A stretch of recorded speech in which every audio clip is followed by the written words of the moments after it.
You know, when we think about understanding Earth's really wild weather patterns, most of us probably picture looking up, right? Yeah, up at the sky, tracking clouds, feeling the wind. Exactly, observing the rain.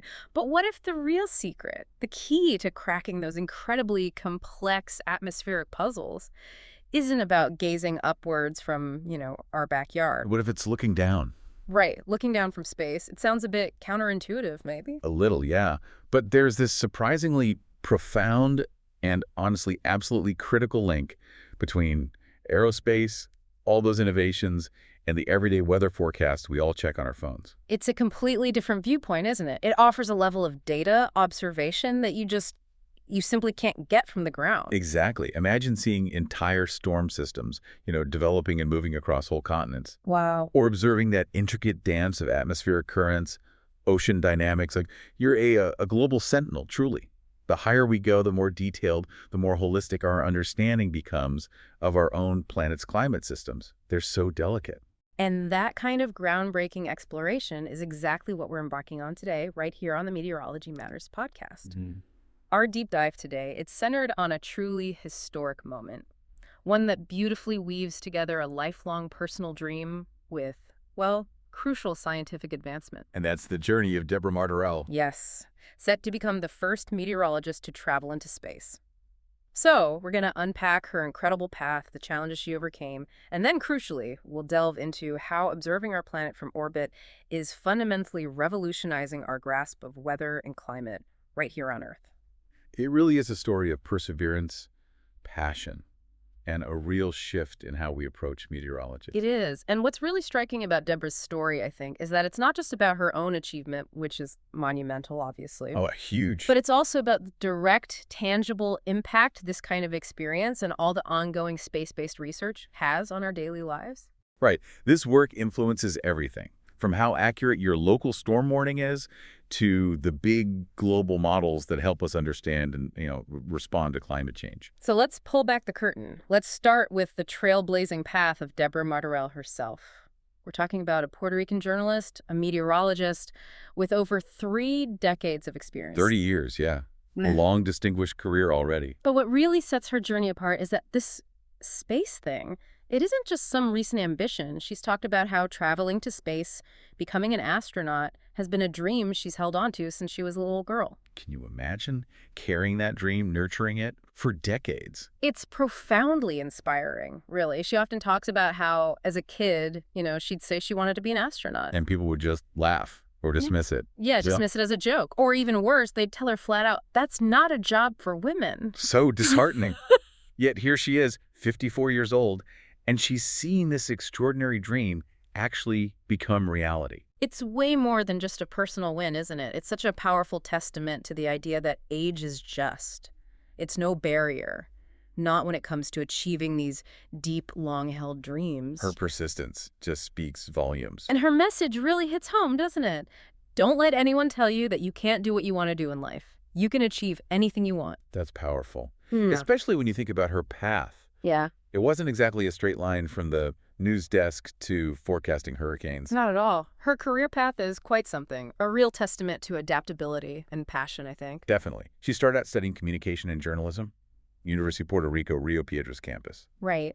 Then, fresh out of university, 1992, she jumps into media, reporter, producer for WKAQ Radio Relay, a really high-energy news station. And then TV? Yeah, just 2 years later, makes the leap to television.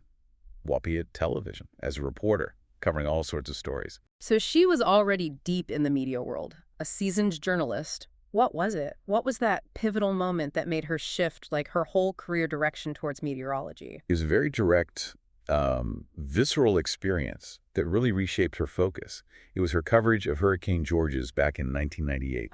Georges, I remember that one. Devastating. Absolutely. And later Tropical Storm Jeanne, too. Being right there on the ground, witnessing the raw power of those storms. Seeing the effects on communities. Exactly. It made her realize just how immensely important, accurate, accessible climate coverage really is.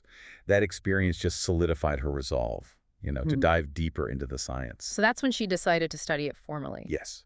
That led her to pursue a major in climate coverage at the University of Mississippi. That was the key decision. It set her on that specific path to becoming the respected meteorologist she is today. A real aha moment born out of crisis. Pretty much. And now she's chief meteorologist and science reporter for Tele1's and Uno Radio Group. Known for her ability to take really complex weather stuff, scientific data, dense stuff, and just translate it, make it understandable, relevant for everybody. That's a special skill, especially when it affects people's safety. Well, it really is. Communication is key in meteorology. And alongside that, her training for space, equally impressive. Quite a feat. Tell us about that, the POSSUM project. Right. POSSUM stands for Polar Suborbital Science in the Upper Mesosphere. It's this highly specialized program run by the International Institute of Astronautical Sciences. Okay. It's an international nonprofit focused on suborbital research. And POSSUM isn't just about giving people a ride. It actually trains civilian scientists, prepares them to conduct real research during those brief space flights. So it's serious science. Very serious. Yeah. She mentioned the training involved an incredibly intense week right before the flight.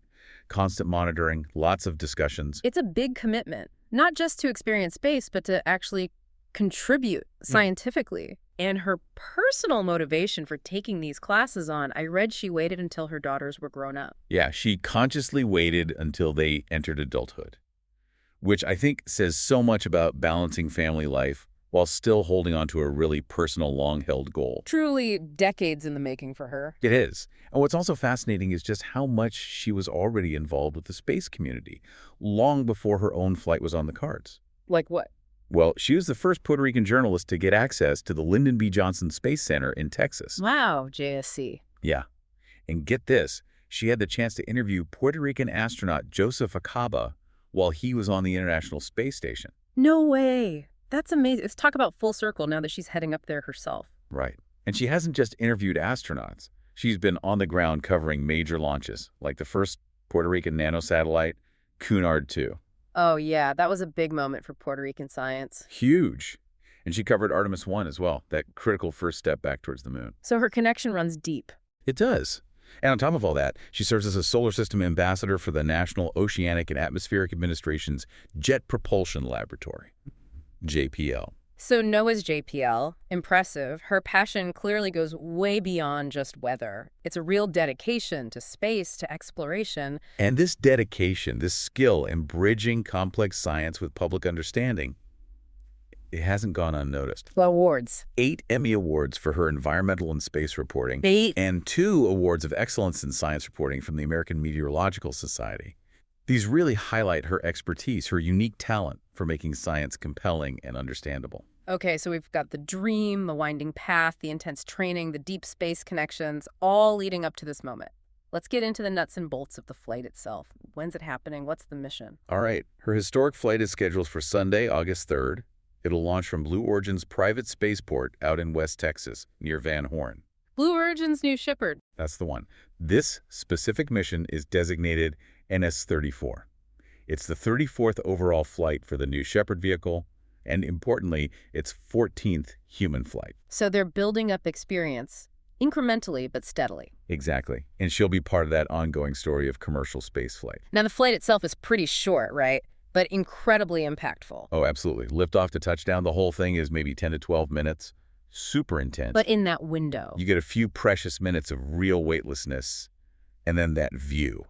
That utterly breathtaking view of Earth curving away beneath you against the blackness of space. For a meteorologist, someone who spends their life looking at pressure charts, wind patterns from the ground, to suddenly be floating, looking down at those systems. With no up or down yourself, it's got to be transformative, a complete shift in perspective. I can only imagine. And she's not going alone, right? Who else is on NS-34? She's joined by 5 others. It's quite an eclectic crew, actually. You've got crypto billionaire H.E. Justin Sun, real estate investor and adventurer Arvi Bahal, a Turkish businessman and photographer Gökhan Erdem, an English orphanage runner named Lionel Pitchford. Wow. And an American entrepreneur, James J.D. Russell. He's actually flown before. This is his second time up. A very diverse group sharing that moment. It really reflects the changing face of space travel. And, it's worth clarifying something about the announcement. Oh. Yeah, there was a little confusion initially. Her news broke mainly on social media, and some people linked it to Blue Origin's NS-31 mission. That was the all-female crew that flew back in April 2025. Ah, okay. So that wasn't her flight. Right. Her confirmed flight is definitely NS-34, this mission, and her role as the first meteorologist, that's her historic moment. Got it. And there's a nice touch on the mission patch I read. Yeah, it's really lovely. The NS-34 patch actually features the shape of Puerto Rico. A nod to her home. Exactly. A symbol of her roots. And right in the center, there's a sun, a clear nod to her background in meteorology. It's a beautiful way to carry her identity, her profession, with her. That really is special. So beyond the personal achievement, her mission has real scientific weight too, right? She's not just a passenger. Absolutely not. She's an active scientific contributor. She's taking up a scientific experiment. The details are still under wraps, apparently. Okay. And also, maybe the most touching part, she's bringing a gravity indicator that was designed by students from the Technology Club of Dr. Carlos González High School in Aguada, Puerto Rico. That is amazing. Directly involving the next generation, connecting their classroom right to space. Exactly. So she's not just reaching for her own dream. She's literally carrying the dreams, the aspirations of young Puerto Rican girls and women who look up at the stars. It's such a powerful image, paving the way, showing what's possible. Precisely. And her commitment goes further. She's pledged to involve the nonprofits she works with, making sure her journey plants seeds for the future in Puerto Rico. So it's bigger than just one flight. Much bigger. It's about sparking that passion for science, for exploration, ensuring her experience resonates and inspires a whole new generation of scientists, engineers, explorers. That ripple effect. From one person's dream to this global scientific and inspirational impact. That's the thread connecting her flight to the much bigger picture of watching our planet from above. And that bigger picture, that larger tapestry, is exactly what we need to weave together now. Because Deborah Martorell's flight, historic as it is, it's part of this much broader, ongoing, massive effort to understand Earth from space. Yeah. The International Space Station, for example, orbiting, 250 miles up? Around that. It's essentially become our most crucial celestial weather station. It really has. The ISS gives us this unparalleled vantage point for watching and understanding Earth's climate systems. You know, William Stefanoff, a scientist at National Aeronautics and Space Administration's Johnson Space Center, he put it really well. What did he say? Something like, if you don't have a good understanding of how things might change, you are in a very poor position to be able to handle it when they do. That makes sense. Preparation. Exactly. The station is basically our permanent eye in the sky, collecting that baseline data we absolutely need to prepare for the future. And it's important we make that distinction, right, between weather and climate. Weather is Short term, what's happening right now, tomorrow, sunshine, rain, wind. right. What you see out the window. And climate is Long term, the bigger picture. Yeah. The patterns, the averages over decades, centuries even. So why is the station particularly vital for tracking climate? Is it just about being up there for so long? That's a huge part of it, yeah. Its longevity is its climate superpower. Climate factors, by definition, need tracking over long periods to see the trends, the changes. And the ISS has been up there. Continuously occupied, operating for over 20 years now. That's unprecedented for a single orbiting platform. This consistent, decades-long presence makes it this ideal, stable platform for collecting those long-term, continuous data sets. Which are essential for climate models. Absolutely essential. For understanding environmental shifts, developing informed strategies, it's building this permanent, high-res historical record from space. A continuous, evolving picture of our planet. Amazing. And beyond just being up there for ages, what about its specific orbit? How does that give it an edge over other satellites? Its orbit is incredibly strategic. It covers something like 90% of Earth's population, so a near global perspective covering almost everywhere people live. 90%. But here's the really unique part compared to many other satellites. Its orbital inclination, about 52 degrees. This means the crew and the instruments see 16 sunrises and sunsets every single day. 16. Why is that so revolutionary? Well, think about most Earth-observing satellites. They're usually polar orbiting. They cross the equator at roughly the same local time each day. Yep, so consistent snapshots. Right, consistent but limited. The ISS, though, it's collecting data over different places at all sorts of different times of day or night as it zips around. This gives you what Stefanoff called a fundamentally different data set. Because you see things change over the course of a day. Exactly. You capture those diurnal cycles, rapidly changing things like maybe afternoon thunderstorm development that a fixed-time observation would just completely miss. It's like having loads of photographers catching a scene at different moments, giving you a much richer, more complete story. That's fascinating, the implications of those 16 daily passes. Okay, let's dive deeper into the actual instruments, what's bolted onto the station, actively monitoring our climate. Let's start with something fundamental, the carbon cycle. So critical for life and for climate change. Absolutely. Okay, one of the real game changers is OCO3, Orbiting Carbon Observatory 3. OCO3. Now, this isn't just counting molecules. OCO3 measures tiny variations in atmospheric CO2 with incredible precision. We're talking less than a single part per million. How does it do that? By analyzing sunlight reflections, how sunlight bounces off Earth's surface and atmosphere. And what's revolutionary is it's helping us solve this huge puzzle. Where exactly is all that human-generated CO2 going? We don't fully know. We thought we had a decent idea. Forests, oceans absorbing it fairly evenly. But OCO3 is revealing surprising hotspots, regions of the planet way more effective at soaking up carbon than we realized, and others unexpectedly releasing it. Wow, so it's reshaping our understanding of the Earth's carbon budget. Fundamentally. And that directly feeds into refining our climate models. Incredible precision. What else helps us understand the carbon cycle from up there? Okay, another key one is ECOSTRAS. That stands for Ecosystem Spaceborne Thermal Radiometer Experiment on Space Station. ECOSTRAS. Catchy. It focuses on how plants respond to stress, particularly water stress. It measures subtle temperature changes in plants, which relates to water loss from leaves, evaporation from soils. So you can tell how thirsty plants are. Basically, yeah. Even before you see visual signs of drought. This helps predict how ecosystems will cope with water shortages, informs farming practices, all tied to climate change impacts on food security. Makes sense. And you mentioned forests earlier. Right, that brings us to GEDI, the Global Ecosystem Dynamics Investigation. This isn't just a camera. GEDI uses LiDAR, basically, lasers. Lasers from space. Millions of laser pulses fired down at Earth. They penetrate the forest canopy, bounce back, allowing GEI to build these incredibly precise 3D models of forests, layer by layer from the treetop right down to the ground. Why is that 3D view so important? Because it gives us the most accurate measure ever of how much carbon is actually stored in those forests. Not just guessing based on area, but understanding their actual structure, their density. This precision is vital for knowing their role as carbon sinks and how they might react to climate change. So we're looking at CO2 in the air with OCO3, plant health with EcoStress, and forest structure with GDI. A really comprehensive picture. Any other related research? Oh yeah, quite a few things show the breadth. There's the photobioreactor experiment. Yeah, looked at using microalgae to recycle carbon in life support systems for future space missions. Could that help on Earth? Potentially, yeah. Insights into how algae recycle carbon in space could lead to new carbon recycling tech down here, maybe for industry. Interesting. And there was Kuwait's experiment, E. coli C5. Fascinating stuff. It looked at how microgravity affects E. coli bacteria that were genetically engineered to eat CO2. Bacteria that eat CO2. Yeah. Understanding how they behave in space could maybe lead to new ways of removing CO2 from our atmosphere.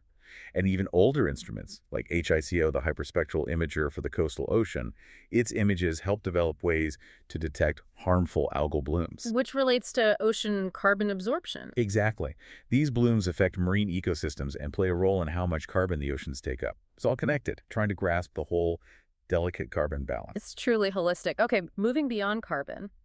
What about the air itself, its composition, and the energy balance that drives everything, the sun's energy coming in? Critical pieces, absolutely. For atmospheric composition, instruments like SAGE-3, Stratospheric Aerosol, and Gas Experiment 3 are vital. SAGE tracks ozone and other key gases high up. Monitoring the ozone layer recovery. Precisely. That mitral shield protecting us from UV radiation. SAGE monitors how it's recovering after we ban CFCs, those chemicals in old fridges and spray cans. It shows us the long-term impact of our actions and how the atmosphere heals. A positive story, hopefully. And the energy coming in from the sun. That's the starting point for all weather and climate, right? That's where TSIS comes in, the Total Solar Irradiance Sensor. TSIS. It continuously monitors the total energy hitting Earth from the sun. Seems simple, but it's fundamental. Even tiny solar variations can have long-term climate effects. Yeah. And deploying TSIS quickly on the station was crucial. Why quickly? Because previous tracking instruments were facing potential failure. Getting TSIS up there ensured we kept the climate record continuous and accurate, preventing damaging data gaps. That unbroken data chain is vital for precise climate modeling. So TSIS kept the energy budget record intact. Okay, now let's get to the stuff a meteorologist like Deborah Martorell deals with daily. Weather, storms, those dramatic short-term events. How does the station help track those? Right. For that, we had ISS RapidScat. It worked by bouncing microwaves off the ocean surface. Microwaves? Yeah. Analyzing the scattered signal, let it measure ocean wind speed and direction over huge areas. Absolutely crucial for tracking and forecasting storms, especially hurricanes, out over the open ocean where we have less data. Filling the gaps. Exactly. It was specifically designed to fill a gap left when a previous satellite failed. Shows how agile the station can be. Its data fed directly into forecast models, improving storm warnings. Vital for safety. What about clouds? Or other stuff in the air, like dust or smoke? That was CATS, the Cloud Aerosol Transport System. CATS use LiDAR, light-based radar, essentially to measure the vertical profile of clouds, dust plumes, smoke from wildfires, other tiny particles called aerosols. Why are those important? Because they massively impact climate. They reflect or absorb sunlight, affect temperature, even influence how clouds form. Understanding them is key. And lightning. Yes. LIS, the Lightning Imaging Sensor. LIS detects lightning flashes all over the globe day and night. From space. It has specialized optical sensors. This data helps validate ground-based and other space systems. And crucially, it fills data holes, especially over oceans where ground detection is sparse. Better lightning data ultimately means better forecasts, better severe storm warnings, enhanced safety. It's literally shedding light on lightning. This paints a picture of a truly active celestial weather station, gathering all sorts of data, actively probing the atmosphere, which leads us right into decoding Earth's storms from above, because the ISS is also key for studying weirder stuff happening higher up, right, in the ionosphere. Things like TLEs. Transient luminous events. Yeah. Yeah, they're spectacular, almost otherworldly phenomena. Like what? Give me examples. Okay, you have things like blue jets. These are discharges that shoot upwards from the tops of thunderclouds, sometimes reaching way up into the stratosphere. Upwards lightning. Kinda. Then there are sprites. That stands for stratospheric mesospheric perturbations, resulting from intense thunderstorm electrification. Okay, sprites. They're these colorful, fleeting bursts of energy above storms, often red or orange, very quick, like flashes. Wow. And then you have ELVES, emissions of light, and VLF, perturbations from EMP events. These are huge, massive, glowing rings in the upper atmosphere. They expand rapidly, can be hundreds of miles across, triggered by the electromagnetic pulse from intense lightning below. Blue jets, sprites, elves. Sounds like fantasy. Doesn't it? Straight out of science fiction. But beyond looking cool, why study them? What's the practical point? Well, they're not just pretty lights. These intense electrical discharges can mess things up. They temporarily ionize parts of the upper atmosphere, especially the ionosphere's D region. And that causes Interference. It can disrupt critical radio signals, air traffic control, military comms, maybe even GPS navigation. Those signals rely on bouncing off the ionosphere. If it's disturbed by a TLE, the signal path changes. so potential communication and navigation problems. Exactly. Understanding where and when TLEs happen is becoming really important for the safety and reliability of those systems. And the challenge is they happen way above the clouds, way above normal lightning. Super hard to see well from the ground. Which is where the ISS comes in. Precisely.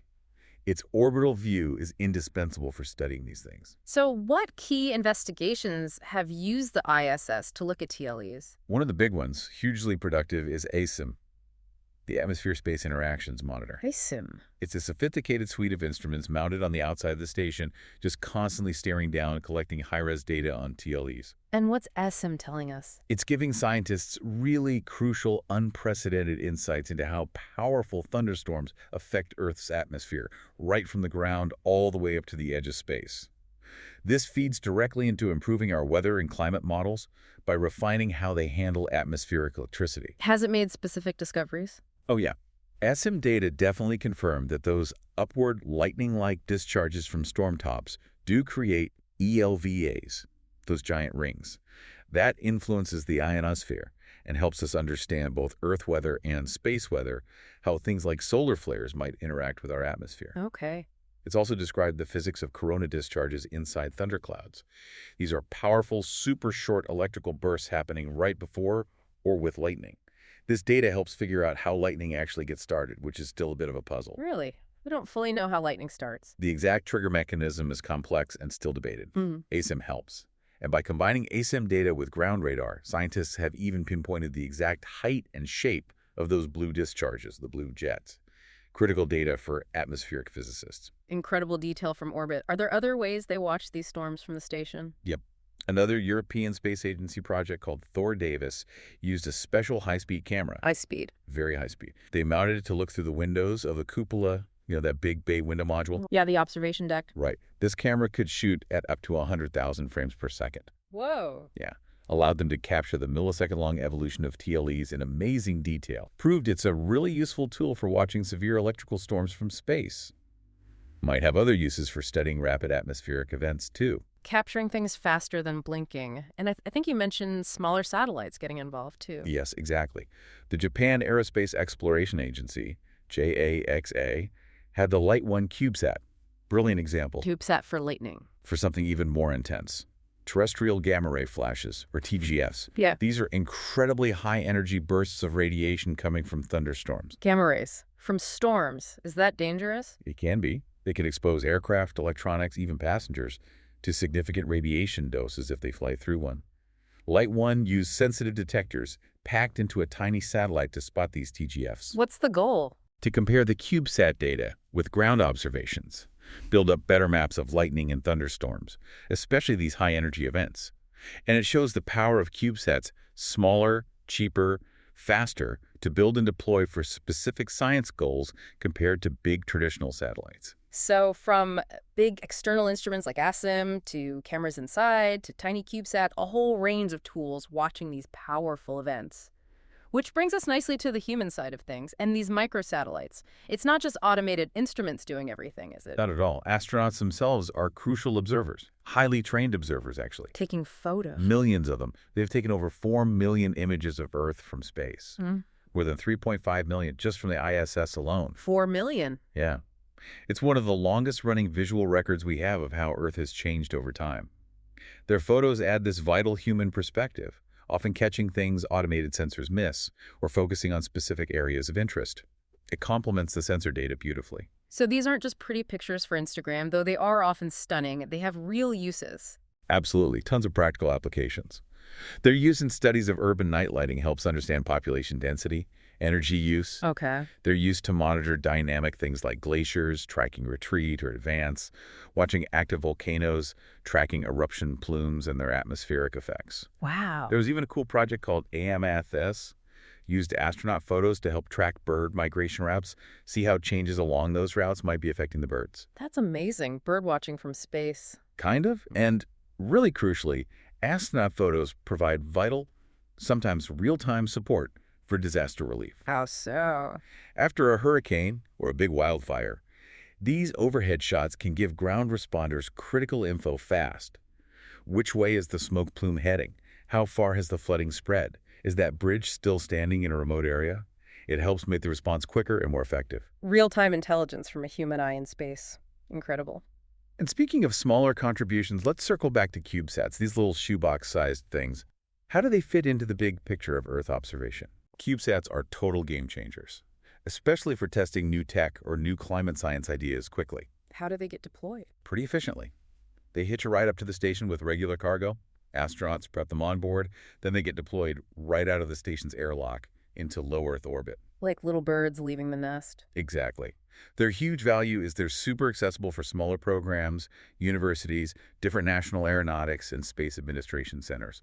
They're a fantastic stepping stone to larger things, allow for rapid testing, lower costs, faster cycles, for cutting-edge research. Democratizing space access, in a way. Can you give some examples of climate-focused CubeSats launched from the ISS? For sure. There was NanoRacks Min-XSS, a miniature X-ray solar spectrometer designed to better understand solar X-rays and how they impact Earth's upper atmosphere layers. Which affects satellites and radio. Right.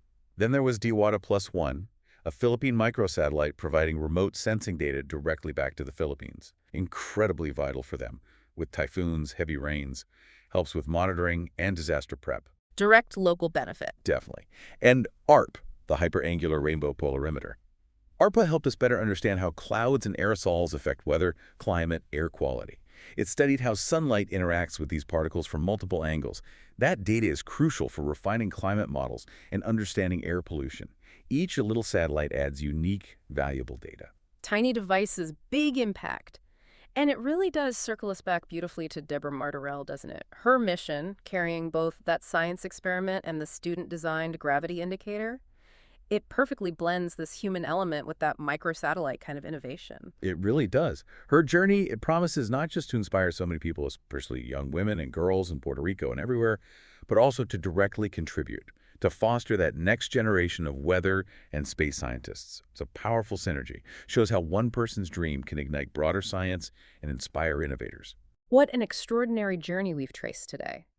Here on Meteorology Matters, we've gone from a childhood dream all the way to a pivotal scientific mission soon heading beyond our atmosphere. Deborah Martorell's historic flight, the first meteorologist in space, it really highlights how our understanding of Earth's atmosphere is constantly expanding, driven by incredible research on platforms like the ISS, revealing secrets we just couldn't see from the ground. And these insights we get from looking back at our beautiful blue home from space, they aren't just, academic curiosities. They directly impact our preparedness, our safety. They strengthen our ability to tackle the huge environmental challenges we face, from understanding storms to predicting climate shifts. It really makes you wonder, doesn't it? As we keep pushing further into space, what new, maybe even more profound perspectives will space keep offering us about the air we breathe, the storms that shape our world, the climate that defines our future? The journey of discovery is definitely ongoing. It really feels like it's just beginning sometimes.